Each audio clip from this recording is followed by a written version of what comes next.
এটা নারীর বা মহিলার মেয়ের গার্জেন্সকে বলা হচ্ছে, পিতামাতাকে বলা হচ্ছে, তোমাদের নিকটে যখন কেউ ভালো প্রস্তাব নিয়ে আসবে তোমার মেয়ের জন্য, কন্যার জন্য, তখন যদি তার দিনদারিতার ব্যাপারে, তার চরিত্রের ব্যাপারে ভালোভাবে অবগত থাকো, তাহলে বিবাহটা দিয়ে দাও। মেয়ে কেমন ভাবে চয়েস করতে হবে, নারী কেমন আনতে হবে পরিবারে, তার কথা বলা হয়েছে।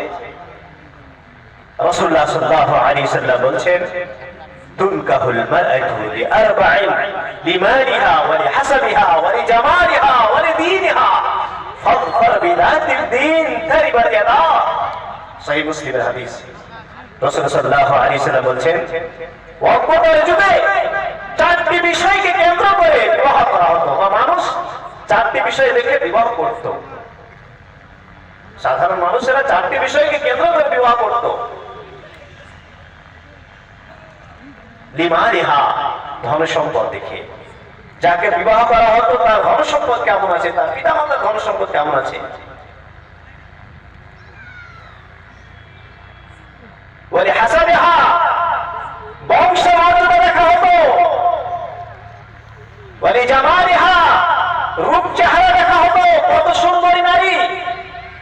ওয়ালি দীনিহা, আর শেষের দিকে দিনদারিতা দেখা হতো। রাসূলুল্লাহ সাল্লাল্লাহু আলাইহি ওয়াসাল্লাম সমগ্র জাতিকে বলছেন, ফাযফার বিযাতিদ দীন তারিবাত ইয়াদা।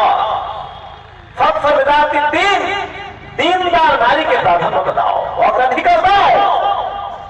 তারিবাত ইয়াদা, তোমার দুই হাত ধুলাই ধূসরিত হোক, তুমি ধ্বংস হয়ে যাও। মানে দিনদার নারী যদি চয়েস না করো তাহলে ধ্বংস হয়ে যাবে। তাহলে প্রথম পয়েন্ট হচ্ছে যে স্ত্রী এবং স্বামী এদের উভয়কে নেককার দিনদার হতে হবে, তবে সঠিকভাবে সন্তানের লালন পালন করা হবে।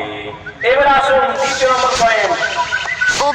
বিবাহ হয়ে গেল মানে নারীও ভালো, বা পাত্র ভালো, পাত্রীও ভালো, দুটোই নেককার দিনদার।